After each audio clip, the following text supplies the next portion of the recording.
Boa noite a todos. Sejam bem-vindos a mais uma live do Mundo Gecos. Pessoal, tudo bem? Boa noite. Fala, Eduardo, nosso convidado. Vou já te chamar aqui para a gente começar o nosso papo aqui, para falar sobre a pesca esportiva aqui no nosso Brasil, né? Pessoal, sejam bem-vindos a mais um trabalho da Gecos, a mais uma live. Boa noite, Isabela. Boa noite a todos que estão aí conosco. É um prazer estar aqui mais uma vez. A gente tá com o projeto das lives, né? Já estamos na nossa 12ª live, né? E está sendo um prazer fazer esse trabalho aqui e poder mostrar para quem nos assiste, né? Para o nosso mercado de turismo que a gente tem de oportunidades, de novidades, o que a gente pode enxergar aí também para o futuro, né?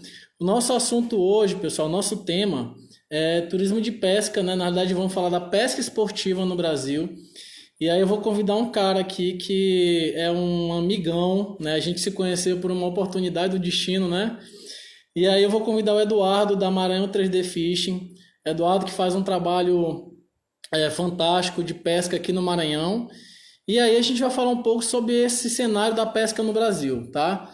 Vou chamar aqui o Eduardo para participar conosco aqui agora a falar sobre pesca.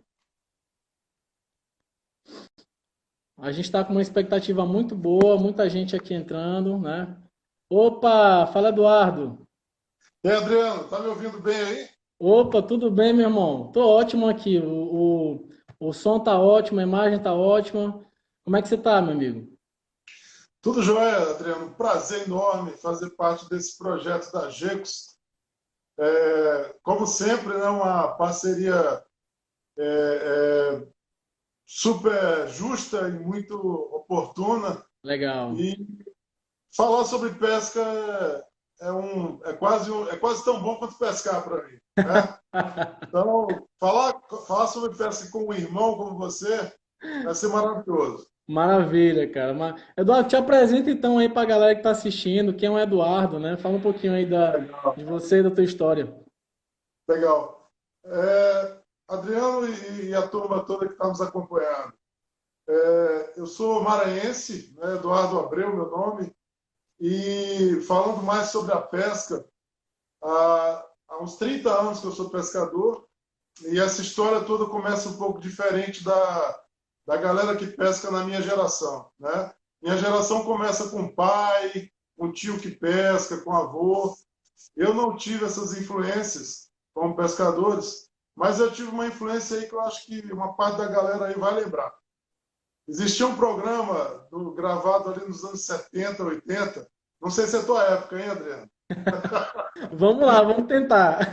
Vamos lá. Tinha um programa chamado Mundo Animal.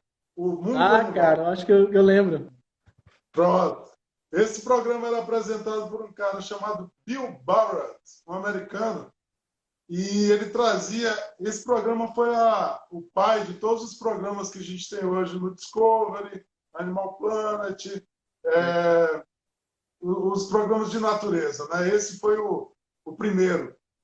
E eu gostava muito da maneira como o cara apresentava a vida animal, né? O dublador dele era um cara fantástico também, Luiz Mota, um carioca, não sei se ainda está vivo. E a voz dele trazia um misto assim de fascínio e de aventura, né, em torno do mundo animal, geralmente nas savanas africanas. Certo. E essa paixão, né, foi desencadeada por isso. E a partir daí, por volta aí dos meus 8, 9 anos, eu fiz uma pescaria com varinha de bambu, de tilápia, lá em Teresina, numa viagem com meus pais, né? E gostei muito.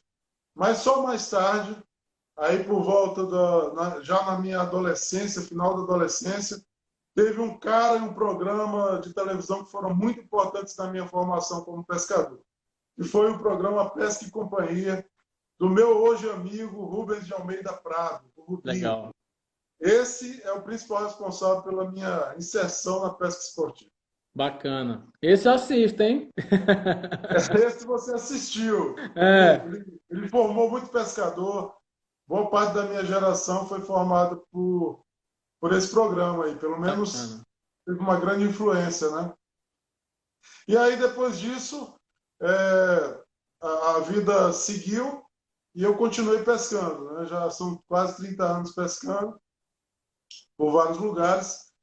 E quando, depois de uma jornada aí fora do país, eu voltei e resolvi expor o Maranhão para o mundo da pesca. Eu sabia do nosso Show. potencial, da importância do Estado, e o Maranhão era muito escondidinho ali, uma caixa de joias escondida, ninguém sabia.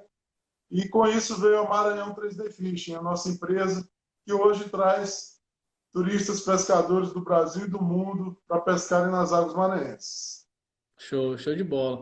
Pessoal, eu que sou assim um leigo da pesca, na verdade não sou mais, porque o Eduardo pôde fazer uma capacitação com a gente, né?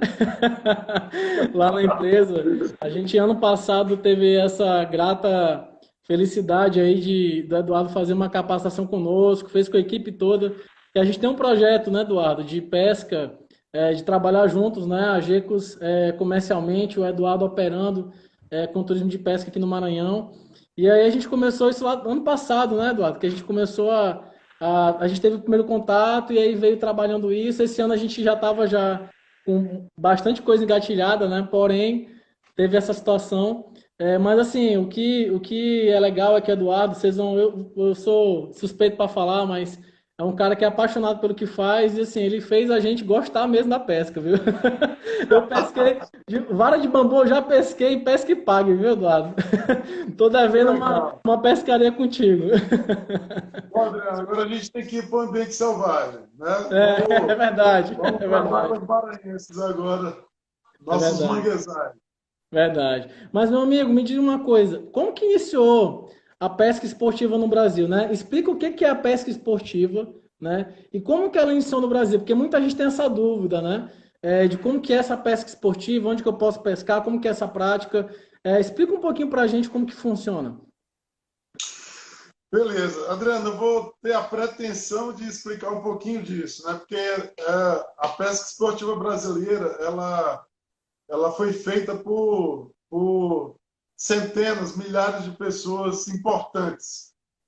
A maioria nos bastidores, né? A maioria nos bastidores. Alguns muito conhecidos, a maioria nos bastidores. Mas para contar essa história, eu vou voltar um pouco mais no tempo, tá? Na verdade, eu vou voltar bastante no tempo. A gente vai falar um pouquinho sobre o que é pesca esportiva e de onde ela vem. Então, eu acho importante a gente abranger um pouco mais a tua pergunta, se a gente tiver tempo. Vou falar um Claro, pouco da história da pesca e da pesca esportiva, né? legal. A pesca, de maneira geral, é uma das primeiras atividades humanas. O homem, muito cedo, ele descobriu que ele, para sobreviver, ele precisava caçar e pescar, né? E a pesca ela tem uma relação muito próxima com a história, com a arqueologia e com a paleontologia. Então, esses profissionais dessas áreas, esses professores e pesquisadores, nos ajudaram muito a entender a pesca por conta da atividade humana. A pesca ela está relacionada a 4 ou 5 fatores aí que propiciar ao homem evoluir. Quais são? Vou te falar.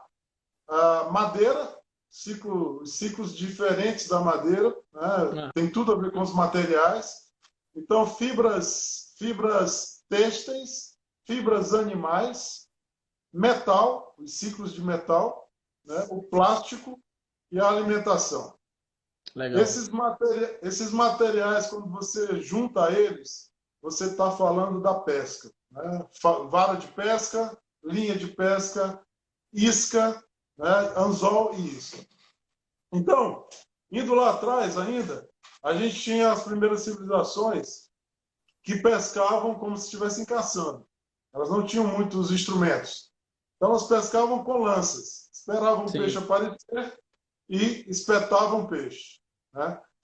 Isso durou aí, nós estamos falando da antiguidade, do Paleolítico até a Era Cristã, até o início da Era Cristã. Algumas referências a gente tem dessa época. Pergaminhos, pinturas rupestres, etc. Por volta aí do quarto ano, né, depois de Cristo, né, ano 4 depois de Cristo, Aham. a gente começa a ter as primeiras informações de técnicas de pesca.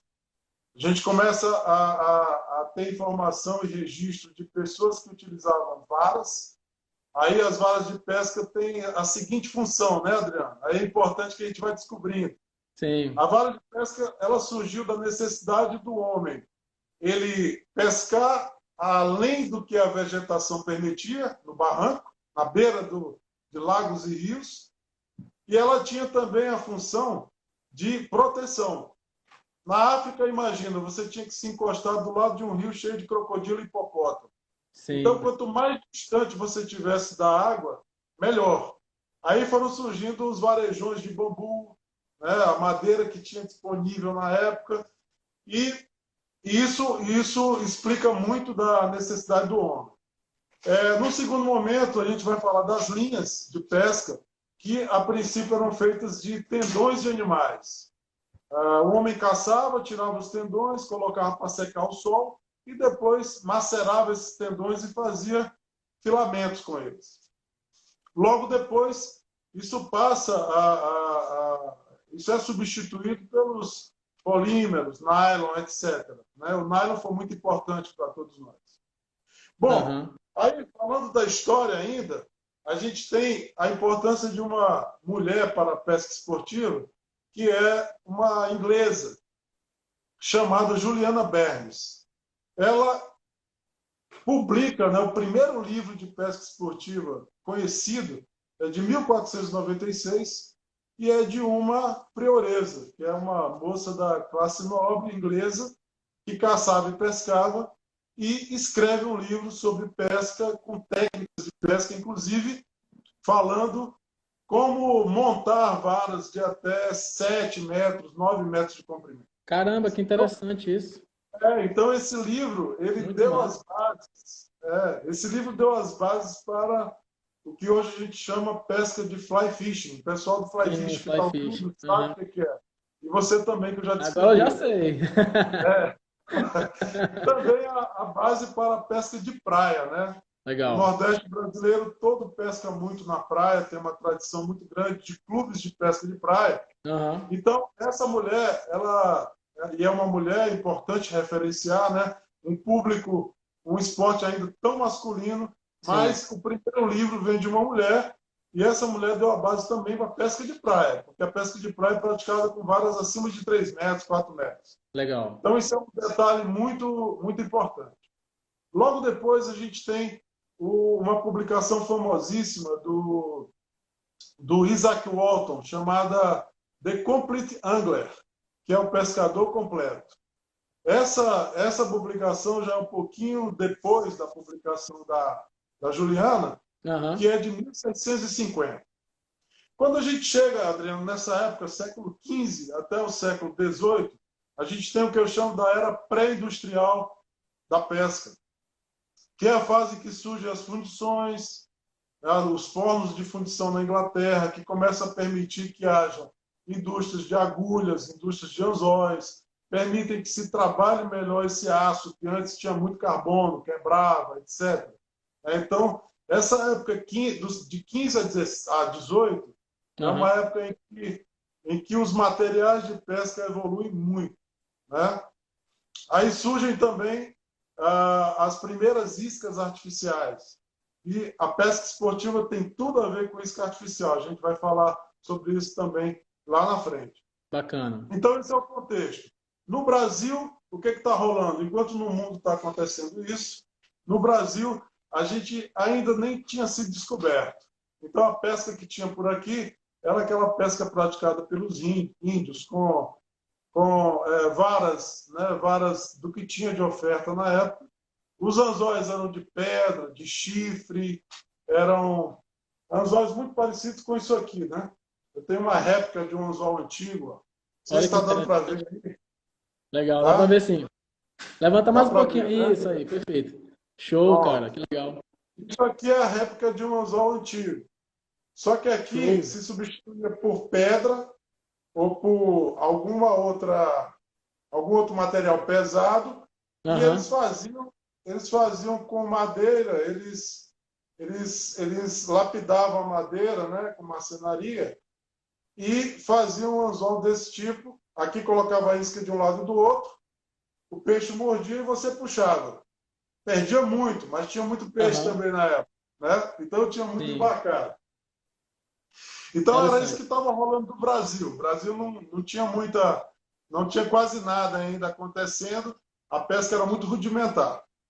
A partir do século XVIII, a gente começa a ter uma grande evolução com o surgimento de fábricas de iscas, iscas artificiais, fábricas, né, em série de outros produtos, como varas, como anzóis, como linhas, né? Isso começa a se desenvolver, começa a ter mais substância. Bacana. No século, mas aí a gente chega ao século XIX. Né? Século XIX, o que acontece? 1935, a gente tem o surgimento, a criação do nylon pela Dupont. E a gente tem as duas grandes guerras. Sim. Essas duas grandes guerras vão fazer com que o homem, né, dê um salto de tecnologia. Aí vão surgir, graças a elas, as fibras sintéticas, que vão ser muito importantes para as varas mais leves e mais resistentes. Né? Vem o grafite, vem um trabalho maior com o carbono, com as ligas. Vem os polímeros para fazer linhas além de nylon, linha de multifilamento, linha de fluorocarbon, etc. E vem, né, fortemente o plástico para produção das iscas artificiais. Aí a Certo. gente está já no século XX, e aí começa a história da pesca esportiva brasileira. Bacana. Os imigrantes italianos, os imigrantes europeus, trazem essas novidades, que foram desenvolvidas basicamente, a gente pode falar na Inglaterra. Inglaterra, Itália um pouco, mas basicamente a fonte desses materiais é a Inglaterra. Então, os imigrantes europeus trazem esses equipamentos novos e, com isso, a gente tem o início da pesca esportiva brasileira. Que a gente pode citar que começa, né, ali por volta da década de 60, 50, final de 40 para 50, né, a gente começa a ter um desenvolvimento. Certo. E aí surge a pesca oceânica, a pesca do marlin, né? A gente já falou sobre isso, né, Adriano? Pesca do Isso, marlin. isso. E depois a pesca com iscas artificiais em ambientes costeiros e em águas interiores. Aí, de grande importância, os nossos pioneiros. Né? A gente vai falar do Paulo César Domingues, o cara que desenvolveu, um dos caras que desenvolveu o fly no Brasil. Nós vamos falar do Nelson Borges, um pouquinho depois dele. Nós vamos falar do Kiko Garnieri, que recentemente faleceu ontem. Né? São pessoas que desenvolveram o fly fishing a partir desses materiais que os europeus trouxeram. Certo. Tá? E nós temos o grande marco que é a criação da APIA, Associação da Pesca com Iscas Artificiais, criada em São Paulo em 1982. Aí um aspecto muito curioso, Adriano. O pescador esportivo ele já foi considerado um criminoso. Você sabia disso? Muitas pessoas ainda têm essa imagem, viu, Eduardo? E é bom tu desmistificar isso, porque eu passei a entender muito melhor quando a gente conversou, quando tu me ensinaste o que é a pesca esportiva, e passei a respeitar muito o esporte. Então é interessante o pessoal que está ouvindo a gente aqui entender essa diferença. Então, legal você falar isso. Até o final de 1980, Aham. os órgãos de regulamentação da pesca consideravam que o uso de garateias nas iscas artificiais Sim. eram. Tá dando para ver aí, Adriano? Tô dando pra Garateia? ver. Tá São bem três bonito. anzóis fundidos, tá? Certo. As iscas artificiais usam muito esse apetrecho. Então, as autoridades entendiam que o pescador arremessava no meio do cardume e fisgava por acidente, em qualquer parte do corpo. Então, durante muito tempo, a pesca artificial, até o final dos anos 80, até o início dos anos 80, perdão, ela era considerada uma pesca, uma atividade predatória, criminosa até. Sim. O pessoal da PIA, e aí eu vou fazer uma homenagem ao Cláudio Nochese, ao José Arimateia, ao Gustavo dos Reis Filho e ao Faria, das Iscas Faria, vou fazer uma homenagem a eles, porque foram eles que conseguiram desmistificar isso. Chamaram a SUDEP, a Superintendência de Desenvolvimento da Pesca, e explicaram e mostraram na prática como funcionava, né, a pesca esportiva com iscas artificiais. Que, na verdade, o peixe predador ele corria atrás da isca achando que era um peixe de verdade. Sim. Então, com isso, eles conseguiram tirar a ideia de que esse tipo de pesca ele era feito simplesmente para arrancar o peixe do meio ambiente. E que tinha uma preocupação conservacionista. Muitos já soltavam os peixes, muitos já tinham uma preocupação de limpar o meio ambiente, tirar o lixo, etc. Então, com isso, mudou-se a nomenclatura, mudou-se o regulamento a partir de 1982. Certo. E aí a pesca, graças a esses pioneiros da APIA, ela passou a ser vista como um esporte, né? Essa é mais ou menos, são os primórdios da pesca com iscas artificiais. E aí, tem dois caras muito importantes nisso que começaram a indústria de isca artificial no Brasil, fazendo com as próprias mãos, que eram o Ivan Império e o Antônio Faria, que eu falei há pouco, né? O Ivan Império tinha até um jargão. Quando a gente comprava uma isca dele, eu não sou da época, mas eu estou reproduzindo. Sim. Mas quando você comprava uma isca dele, ele falava, olha, é só arremessar que ela já vai gritando. Aí o cara perguntava, gritando por quê? Porque ela sabe que vai ser comida. Bacana, que legal. O Faria, por sua vez, ele já batizava as iscas com nomes assim folclóricos, como Ditacuja, Bailarina, Tira da Toca, Pabosta, e eram iscas incríveis, porque Legal. funcionavam muito numa época em que a gente tinha muito peixe também. Sim. Bom, depois desses pioneiros, a gente teve a abertura do mercado nacional para importação. Aí você lembra, né, Adriano? É do teu tempo. 1994, né? Tá E aí, pertinho com aqui. isso, começaram a chegar ao Brasil as iscas modernas, dos Estados Unidos, do Japão, etc. E aí é que começa a história da nossa geração, da minha geração. Porque aí surge o programa de Pesca e Companhia na televisão. Sim. E surge quem hoje eu considero o patrono da pesca esportiva brasileira, que é o Rubens de Almeida Prado, o Rubinho.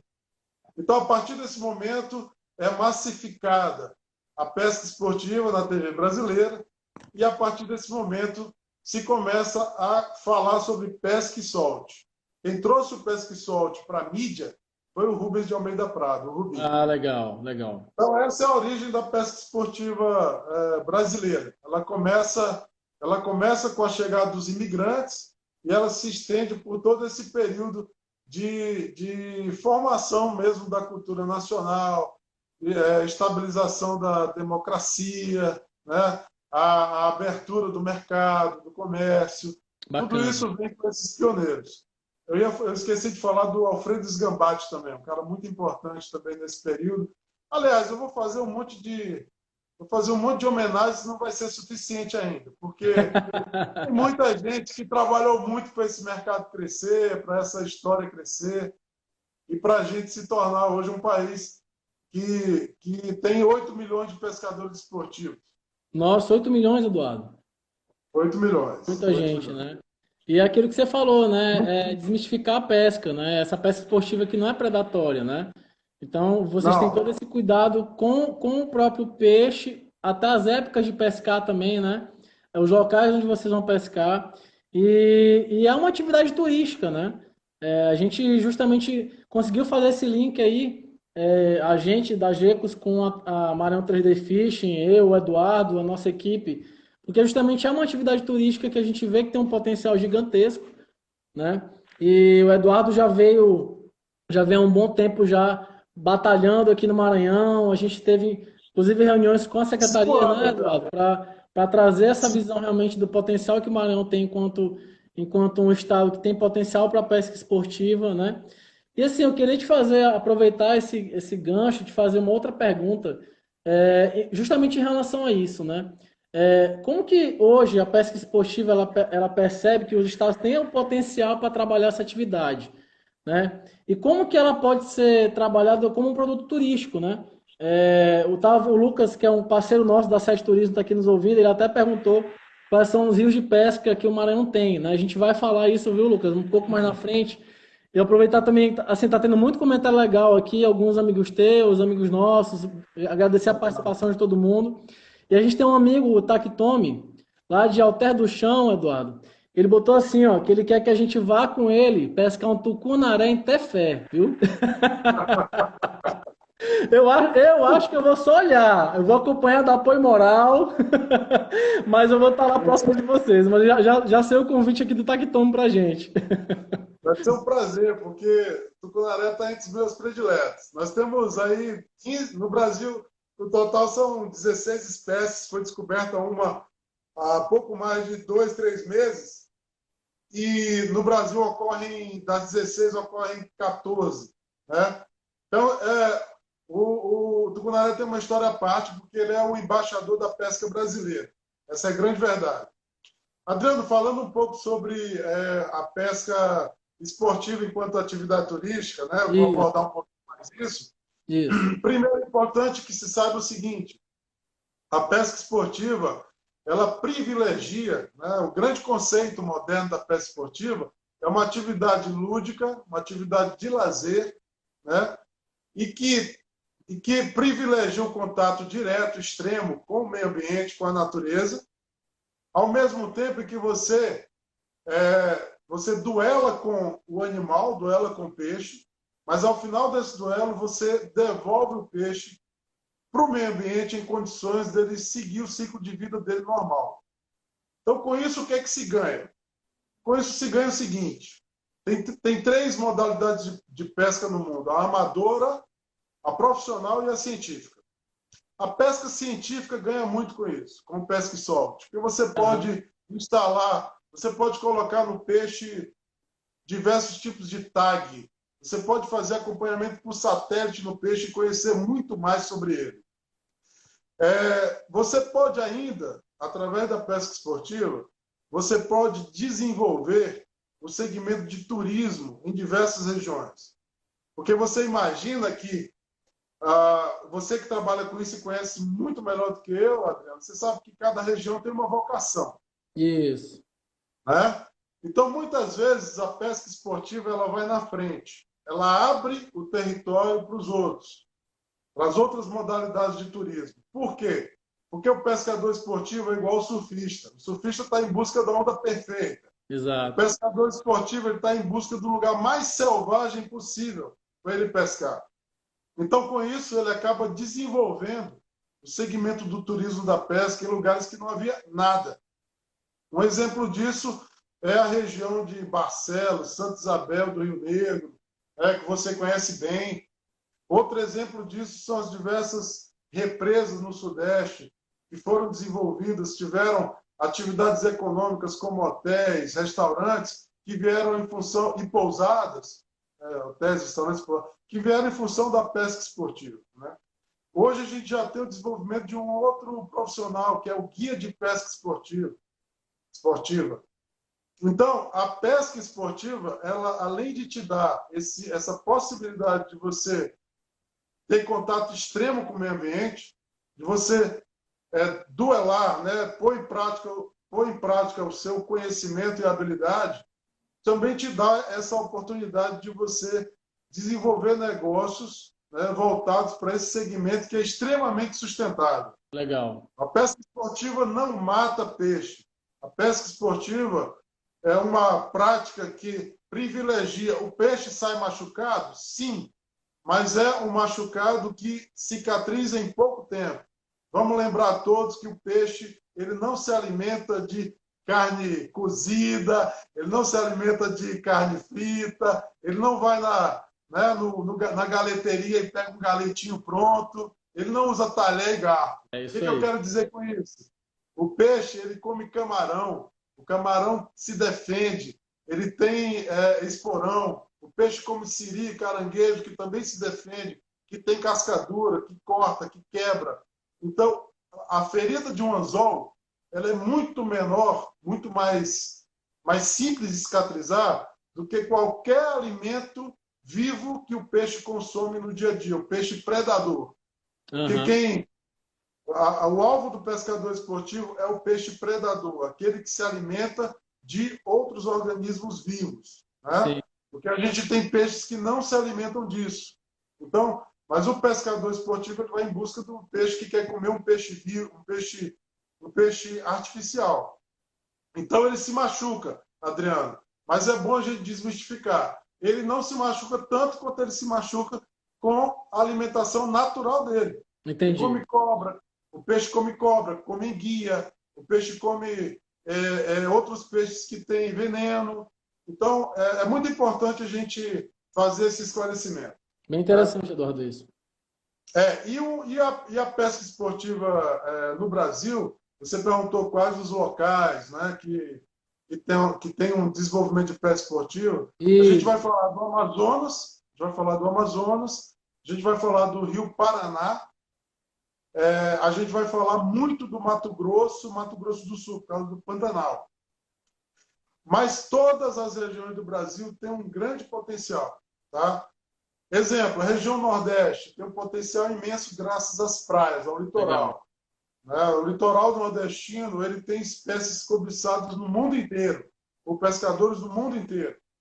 A exemplo do camurupim, do tarpon, né? A exemplo do xarel, a exemplo da pescada amarela, pescada branca, Sim. bicho-pirá e tantos outros peixes de mar que tem na nossa costa. Legal. Mas muito incipiente o turismo nesses lugares, ainda está engatinhando. São poucos Sim. os lugares que tem uma operaçãozinha de pesca, como a gente tem aqui em Primeira Cruz, por exemplo, aqui no Maranhão. Né? Ok. Então, tem muito a desenvolver. O Brasil tem 150 aí espécies esportivas de valor para atrair turistas. Os Estados Unidos Eduardo, só tem, os Estados Unidos só tem cinco. Cinco. O Brasil caramba, tem, olha só. o E lá é Brasil muito tem bem 150. avançado, né? A pesca esportiva lá, né? Dos Estados Unidos, Adriano, a gente fala que o tamanho do mercado americano só de pesca esportiva é de 115 bilhões de dólares, com quatro Caramba, peixes só, com cinco peixes só. O Brasil movimenta hoje 3 bilhões de reais, olha com só. 150 peixes esportivos. Caramba, olha só. E vem muito americano pescar no Amazonas, né? Eu ia aproveitar para te fazer uma pergunta que um colega nosso aqui, espectador, colocou da Monotur sobre Belém, né? Você falou do Amazonas, né? O Pará, como é que está em relação à pesca, Eduardo? O que que tu tem de conhecimento em relação ao Pará e já puxa também para o Amazonas, né? Que hoje é um dos grandes potenciais do Brasil, né? Com certeza. Adriano, Pará e Maranhão são muito parecidos nesse aspecto. Né? Certo. Entretanto, o nosso vizinho, o Pará, ele está bem mais desenvolvido que o Maranhão. Né? O Pará ele começou esse ciclo voltado para a pesca esportiva há uns 40 anos atrás. O Pará muito, muito por causa da pesca em água doce. Então, o Pará Certo. tem muitas espécies, o Pará tem regiões ainda de difícil acesso, e isso, né, o público da pesca esportiva que busca essas regiões mais selvagens e mais sossegadas. Então, Aham. o Pará ali é a região da Serra do Cachimbo, você deve conhecer, né? A região do rio, os afluentes do rio Xingu, Do no Xingu. Pará, né? Também muito importante, os afluentes do rio Tocantins, no Pará também. O Pará tem uma grande história de pescaria de tucunaré em rios de mangue, né? De manguezal. É uma Legal. história também de bons exemplares em rios de mangue. E o governo do Pará investe pesado na divulgação do Estado. Se você pegar hoje um canal de pesca que o Brasil tem, que é a Fish TV, que passa pesca 24 horas por dia, você vai Sim. ver que lá tem um programa que é patrocinado pelo governo do estado do Pará há mais de, eu acredito que há mais de 8 anos, entre 6 e 8 anos, que o governo do Pará investe e faz nos intervalos do programa, eles jogam um bloco inteiro chamando, né, o turista para visitar o Pará. E aí ele Bacana, que fala da legal isso. pesca, ele fala da cultura, da culinária. Então, Legal. isso falta muito para o Maranhão. Falta muito o, É o enxergar poder como esse público, potencial, né, Eduardo? o poder público enxergar esse potencial, né, Adriano? E E aí eu me pessoal, coloco à queria disposição. aproveitar, Eduardo, para, desculpa te cortar, mas queria aproveitar para colocar aqui, já que a gente tocou nesse assunto, né? E ano passado, o Eduardo ele fez assim um investimento pesadíssimo, né, Eduardo? E a gente pôde ajudar também um pouco ele, pouco, mas a gente ajudou com o que deu. Mas assim, Ajudou muito. ele conseguiu trazer a Fish TV para o Maranhão, né, Eduardo? E conta um Exatamente. pouquinho dessa experiência, que eu acho que a gente está com um tempo bom. Eu acho que vale a pena tu contar essa história. Porque é justamente isso que você falou, é trazer os holofotes para cá e enxergar que tem um potencial no Maranhão, no Pará, no Amazonas. O Amazonas já dispara, né? O Amazonas tem É, regiões ali que só vivem de pesca esportiva, vamos dizer assim, né? E o Pará tem crescido cada vez mais, né? Então é, conta essa experiência aí que eu pude participar um pouco e foi show de bola. é legal. Adriano, primeiro, o Amazonas recebe 15 mil americanos por ano. Todos eles querem bater o Caraca, recorde de 15 julho. mil. Eles chegam de agosto, eles chegam entre agosto e março. E eles querem bater o recorde mundial do tucunaré-açu, que é considerado aí um dos peixes de água doce mais esportivos do mundo, se não for mais. Acredito que seja o mais esportivo do mundo. O Pará já tem todo esse investimento em torno dele. O Maranhão é um diamante bruto, né? O Maranhão ele tem, isso eu vou falar, a gente vai falar mais depois, mas o Maranhão Isso. tem Bacia do Atlântico Leste, né? Representado pelo Rio Parnaíba. O Maranhão tem Bacia Amazônica representada por rios Gurupi, Rio Tocantins e um pouco do Rio Araguaia também está no Maranhão. E o Maranhão tem 60% dos manguezais do Brasil. Fora isso, ele tem áreas alagadas, pântanos igual Everglades lá na Flórida. Fora isso, ele tem áreas de naufrágios que representam verdadeiros refúgios para peixes esportivos, como o Parcel de Manuel Luiz, Show. né? E tem áreas únicas no mundo, como os Lençóis Maranhenses e delta do Rio Parnaíba. Então, o Maranhão ele reúne características que quase nenhum estado brasileiro tem. O Maranhão tem a maioria das espécies que estão espalhadas no território nacional, elas estão concentradas no Maranhão. Legal. Maranhão Maranhão só não tem dourado de água doce. Maranhão só não tem tucunaré-açu entre os grandes peixes, né? Mas tem o pinima. O Aham. Maranhão, o Maranhão não tem alguns peixes da Bacia do Prata, como o surubim pintado, mas a gente tem o caixara, e o nosso caixara acho até que é uma espécie diferente, que não foi catalogada, porque existem caixaras nossos que passam dos 40 quilos, isso não é normal, né? Nossa, E uau. nós, então, assim, pouquíssimos peixes não tem no território maranhense. Então, é uma concentração imensa de peixes que existe no nosso território, fora os de água salgada, os da zona offshore, os grandes atuns, os grandes peixes de bico, marlins, etc. Tudo isso o Maranhão tem. Legal. Então, desde 5 anos atrás, eu comecei a trabalhar nessa divulgação, indo para feiras, né, divulgando os pacotes, criando oportunidades de pesca no Maranhão. E ano passado, com a sua importantíssima parceria, que não foi pouco, não, foi muito importante, né?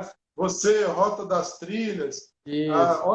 Óticas Diniz, a gente se juntou num pool e a gente trouxe o Laurence Siqueira, do programa Biopesca, para gravar conosco, né, aqui no Maranhão. E fizemos 2 programas e temos material gravado para uns 5 programas. Bacana. Então foi uma coisa fantástica. O Laurence, o apresentador, o Laurence, que tem aí 30 anos talvez de pesca, pescando pelo Brasil e pelo mundo, ele colocou num programa da Fish TV posteriormente, ele colocou os dois, entre 3 peixes, ele colocou 2 do Maranhão como os maiores peixes, os mais importantes da carreira dele.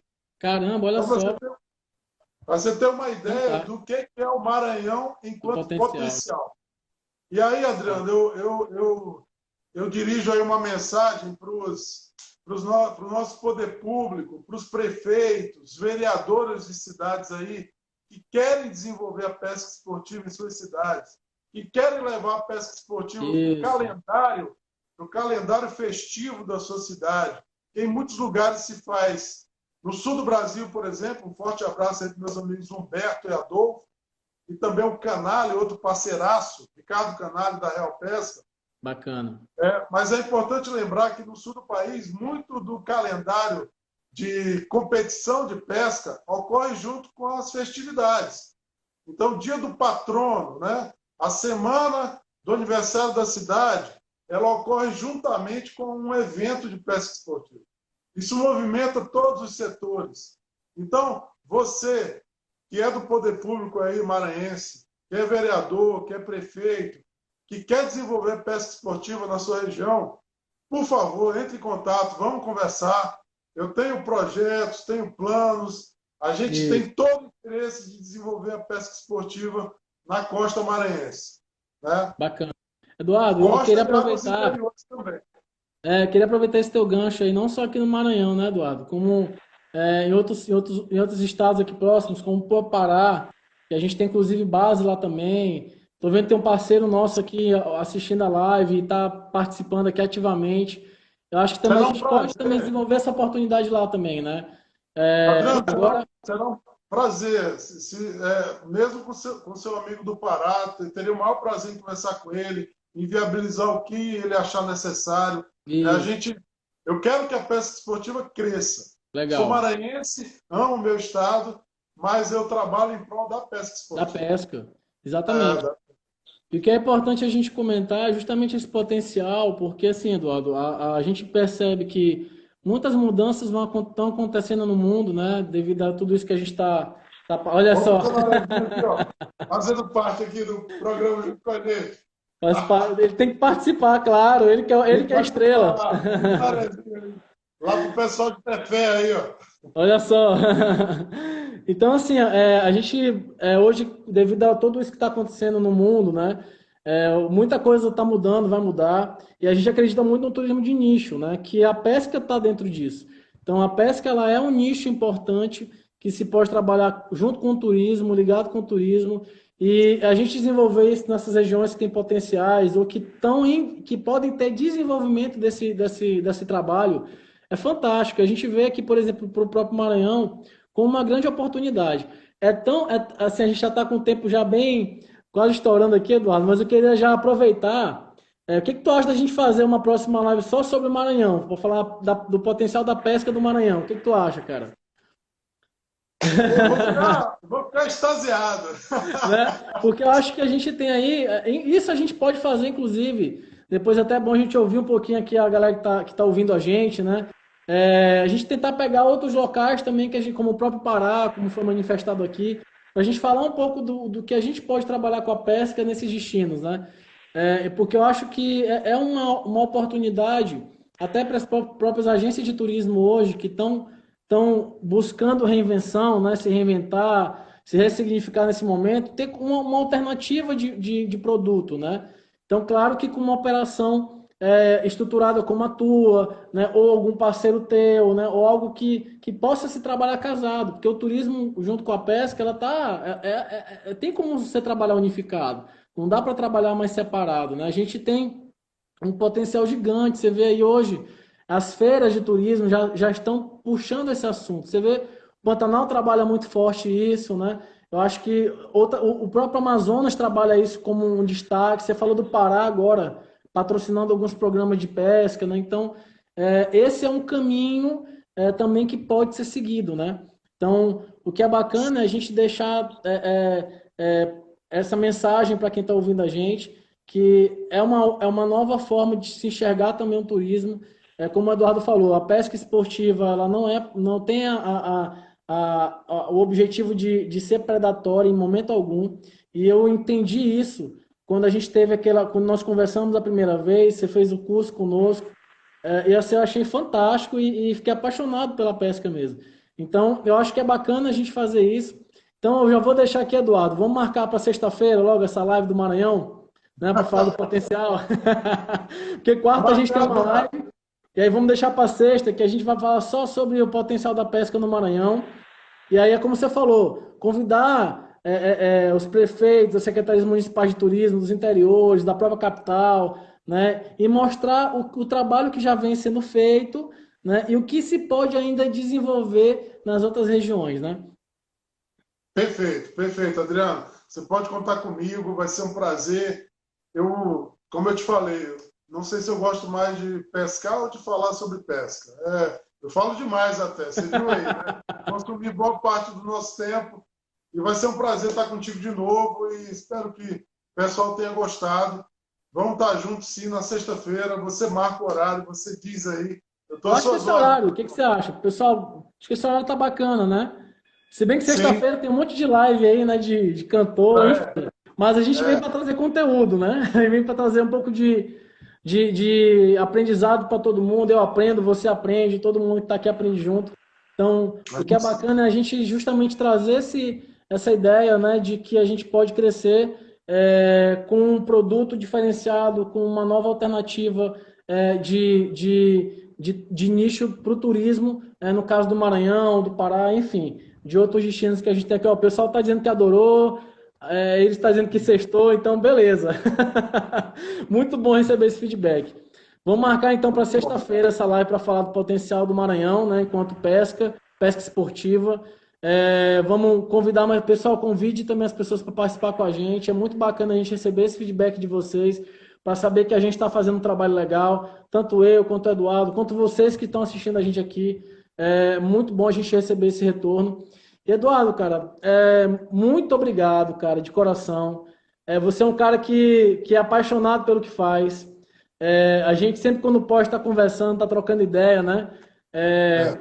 e assim, eu fico muito feliz da gente poder estar tendo essa oportunidade aqui de mostrar para as pessoas o trabalho que você faz, né, com a pesca esportiva no Brasil e no Maranhão especificamente, né? Adriano, eu não sei nem o que dizer, você abrilhanta mais ainda o meu trabalho com a tua empresa, com a tua paixão pelo turismo. Na verdade, é um encontro aí de duas pessoas que são apaixonadas, né, por Verdade. turismo, são apaixonadas pelo que fazem. Eu que te agradeço a oportunidade de falar para o teu público, de falar um pouco para os pescadores. Ninguém me conhece, assim, eu não sou um cara de fazer gravação, vídeo, live. Então, também foi uma forma das pessoas descobrirem que por trás da Maranhão 3D Fishing tem alguém que realmente respira e busca estar sempre se aperfeiçoando em pesca esportiva e em oferecer o melhor para os nossos clientes. Tá? Mas, Show. acima de tudo, se é pesca esportiva, eu estou dentro. Tá? E eu tô contigo agora, né? Tamo junto, meu Quando tudo amigo, isso parceiro. passar, cara, a primeira coisa que eu vou fazer é pescar. Vamos sair para pescar. Se Deus quiser, eu não estou pescando nada também. Tá difícil, mas vai passar. Tá Vai, passando. cara. Tá passando. Eduardo, muito obrigado. Pessoal, obrigado pela participação de vocês. Foi maravilhoso. Aguardamos vocês Então, então sexta-feira, né, Eduardo, para participar da próxima live, para a gente falar aí sobre os potenciais do Maranhão quanto pesca esportiva. O Eduardo vai falar dos pacotes, o que que a gente tem visto aí de novidade, quais são as áreas que a gente tem para trabalhar aqui no estado, né? E, claro, deixar também a oportunidade para a gente falar de outros destinos também.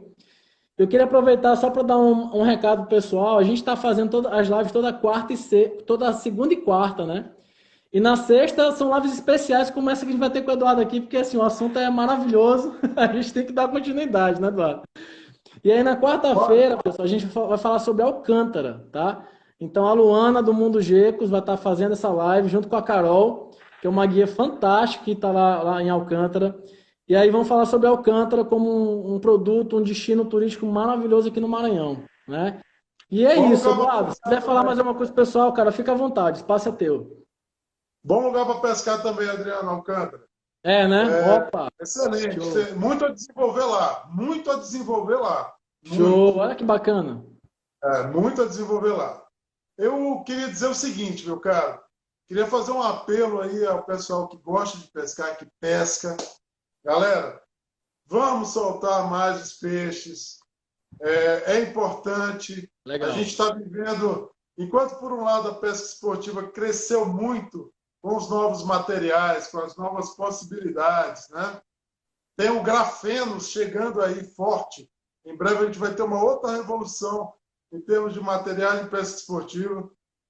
Ao contrário disso, a gente está vendo uma derrocada, né? Uma sobreexplotação das espécies costeiras e também das águas interiores. Então, fica o meu apelo para que as pessoas pratiquem mais o pesca e solte. Você que não solta nem um peixe, comece a soltar algum de vez em quando. Você que solta a metade, comece a soltar 75%, 80% dos peixes que captura. Você que já come só um peixinho na beira do barranco, pense, somos 30 milhões, quase 35 milhões de pescadores, né? Naquela hora eu te falei que nós éramos 8 milhões de pescadores esportivos, ou seja, que pescam e soltam em algum momento, mas nós somos 35 milhões de pescadores de todos os tipos. Massa. Aí você imagina se cada pescador desse tirar um peixe do meio ambiente por pescaria, você começa a enxergar o impacto que é. Então, pesca com anzol também diminui estoque. Tá? Matar um por um diminui bastante. É mais um que se soma à subtração do estoque. Não vamos esquecer que as baleias quase acabaram sendo mortas uma a uma. Em Deus Havaí. Era uma a uma. E quase se conseguiu acabar com elas. Então, fica o meu apelo para que os pescadores comecem a soltar mais os peixes, soltar com qualidade, não deixar muito fora da água. Exemplar muito grande, não tirar da água, porque afeta os órgãos internos. Então, isso é muito importante, pessoal. Vamos realmente começar a ter mais respeito pelos nossos parceiros aí de aventuras, porque a gente vai precisar deles mais tarde. Quem pesca hoje, eu tenho certeza que quer depois ensinar seu filho, ensinar seu neto. Isso só vai ser possível se tiver peixe. Adriano, e a coisa no Brasil está feia. Imagino, imagino.